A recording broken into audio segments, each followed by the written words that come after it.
नमस्कार दोस्तों, स्वागत है आपका हमारे चैनल पर। आज बरसी थी मम्मी की। राहुल उदास बैठे थे। यूं तो पिछले पूरे वर्ष उनके चेहरे पर मुस्कान नहीं दिखी। सुबह नहाकर फूलों की माला फोटो पर चढ़ा रहे थे तो एक टीस सी उठी थी मेरे कलेजे में। इस तरह की टीस पिछले दिनों अक्सर उठती रही है। उनके रहते मैं कभी नहीं जान पाई कि उनकी शख्सियत इस घर के लिए कितनी अहम थी। चारों तरफ सूनापन पसर गया है, सन्नाटा सा। वे अलग थी, बिल्कुल अलग। तभी तो नहीं समझ पाया कोई उन्हें। वह भी कहाँ कदर कर पाई उनकी भावनाओं की। उसे हर वक्त वे जो कहती या करती, उसमें सच्चाई कम और खोखले आदर्शवाद का भ्रम ज़्यादा बना रहा। कितना गलत सोचती थी वह। याद है मुझे वह पहली मुलाकात। वे अपने इकलौते बेटे के लिए देखने आई थी मुझे। बड़े ध्यान से देख रही थी। जो कुछ उन्होंने मुझसे पूछा, अमूमन बेटे की माएँ वह सब नहीं पूछा करती। चूँकि मेरे पापा डॉक्टर हैं, उनका पहला प्रश्न था, तुम डॉक्टरी के प्रोफेशन को किस रूप में लेती हो? पिछले वर्ष की 2-3 राष्ट्रीय स्तर की घटनाएं क्या थी? खाली वक्त में क्या करना चाहोगी? माँ ने कहा, पढ़ना। तो बोली, कैसी पुस्तकें? कौन सी पत्रिकाएं? सगाई होने के बाद आई तो उन्होंने एकांत में बात करने की इच्छा जाहिर की। मैं बिल्कुल घबरा गई। न जाने उस वक्त अच्छा लगा था मेरे प्रति प्यार का अथाह सागर हरा हरा रहा या उनकी आंखों में। अंजू बेटी, जितना तुम्हें देखकर समझ पाई हूँ उससे तुमने मुझे मोह लिया। आज एक अहम बात पर तुमसे सलाह करनी है। देखो, ये तो नहीं कहती कि हमारे पास दौलत के खजाने हैं, मगर तुम्हें कभी कोई अभाव नहीं रहेगा। दूसरी बात कि जितना एक माँ अपनी बेटी की ज़रूरतों को समझकर पूरा कर पाती है, कदाचित उतना मैं न कर पाऊँ। इस पर भी मेरे विचार में भौतिक वस्तुओं की चाह की कोई सीमा नहीं होती। नित्य नई आती है और इच्छाएं मचल पड़ती हैं। इंसान की अनंत इच्छाएं ही उनके पतन का कारण बनती हैं। असल में हम दहेज नहीं लेना चाहते, मगर सिर्फ हमारे चाहने भर से तुम्हें वंचित होना पड़े और बाद में तुम्हें इसका मलाल रहे। तुम समझ रही हो ना मैं क्या कहना चाहती हूँ? आखिरकार तुम्हारी राय जान लेना सबसे ज़रूरी है, क्योंकि इसका सीधा असर तुम पर पड़ने वाला है। मेरी समझ में ठीक ठाक तो कुछ नहीं आया था। मैं उनके व्यक्तित्व तथा नपे तुले शब्दों में बोलने के अंदाज में कुछ आतंकित हो गई थी, या फिर उनकी आत्मीयता सहजता मेरे देखे सास बहू के रिश्ते के ठंडेपन से कहीं मेल नहीं खा रही थी। उस वक्त मैंने यही कहा था, जैसा आप चाहे, मुझे कोई एतराज़ नहीं, बल्कि यह तो खुशी की बात है। खुशी कहाँ हुई थी मुझे? हुई हो अंदर ही अंदर शायद।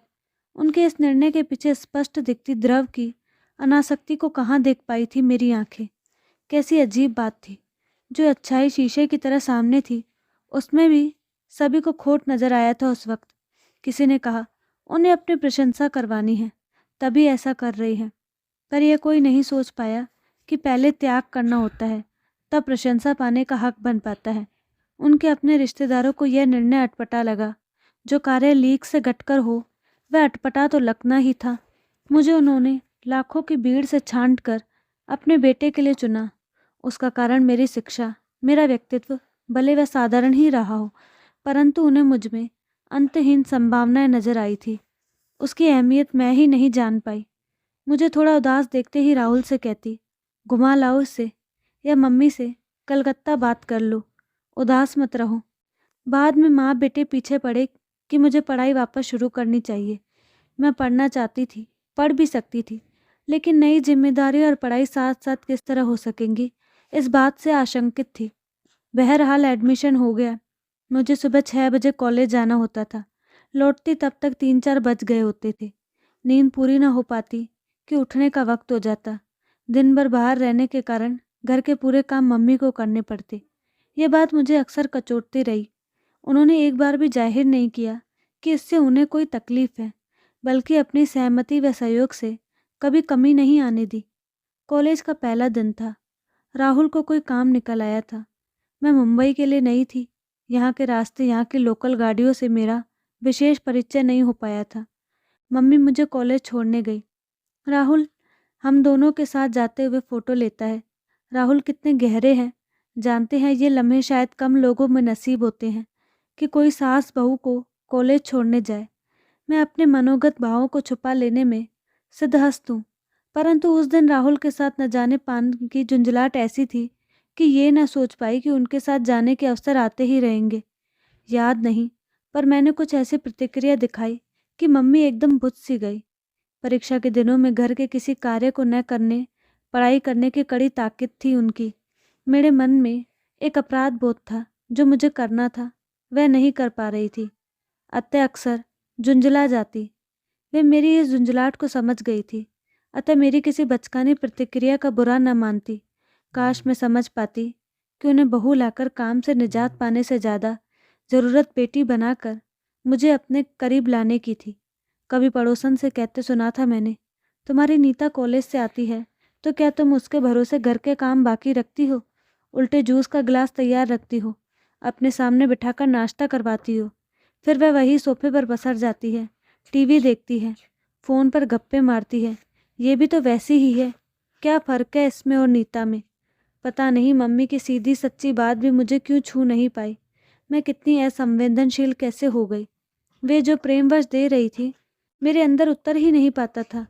कदाचित सास के ऐसे निश्चल व्यवहार को मैंने देखा सुना नहीं था। परीक्षा देकर मैं कलकत्ता चली गई। अंजू, तुम्हें फर्स्ट क्लास मिली है। खुशी से फ़ोन पर काँप रही थी उनकी आवाज़। शादी के बाद प्रथम नववर्ष की शाम घूमने जा रही थी। मम्मी ने अपनी साड़ी पहनने को दी। मुझे नकली गहने पहनते देखकर टोका।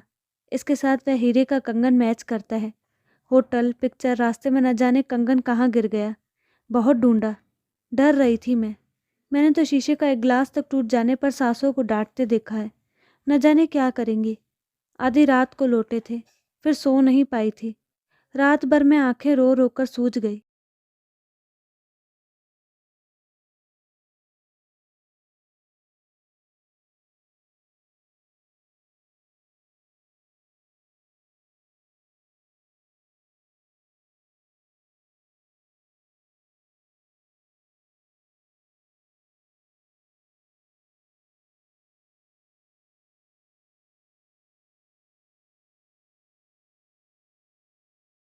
पिछले दिनों वे अस्वस्थ चल रही थी। कभी बुखार, दर्द, सर्दी। राहुल के अड़ जाने पर डॉक्टर को दिखाती, वरना यूं ही चलता रहता। दिन भर में 4-5 घंटे वे हमेशा पत्र पत्रिकाएं पढ़ती। हिंदी साहित्य में उनकी गहरी रुचि व समझ थी। बहुत पढ़ते रहने के कारण उन्हें प्रत्येक क्षेत्र की जानकारी थी।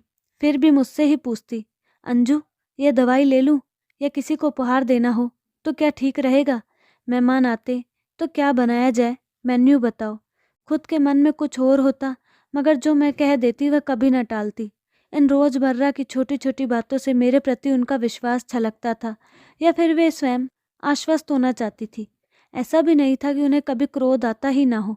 पापा से, राहुल से उनकी तकरार होती, वे नाराज़ हो जाती, रोटी खाना नहीं खाती, मगर मुझे उन्होंने उसे शब्दों में कभी कुछ नहीं कहा। राहुल इस पक्षपात की वजह पूछता तो कहती, वह ऐसा कुछ करती ही नहीं कि कुछ कहने की गुंजाइश रहे। मेरे और राहुल के बीच में कोई बात होती तो हमेशा मेरा पक्ष लेती। मेरे जन्मदिन पर भी राहुल के जन्मदिन से ज़्यादा अच्छा तामझाम करती। राहुल तुनकता तो उनका जवाब होता, तू पगला है रे, इसे आज के दिन ऐसा न लगे कि मायके में यह होता था, वह होता था। और ये सब सुन कभी मैं तटस्थ बनी रहती।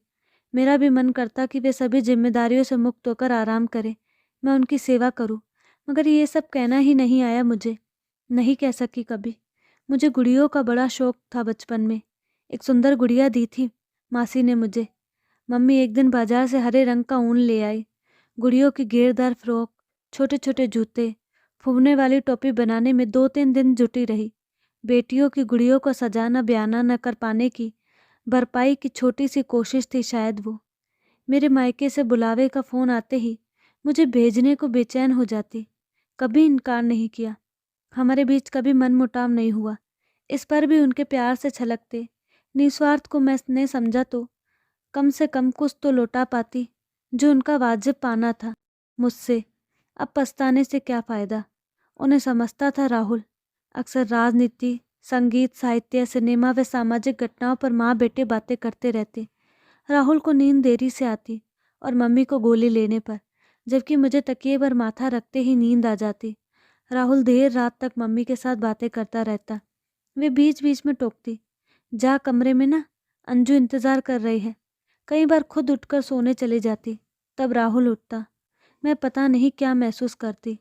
अब मुझे समझ आया कि मम्मी के साथ होने वाली बहसें राहुल की मानसिक व बौद्धिक खुराक थी।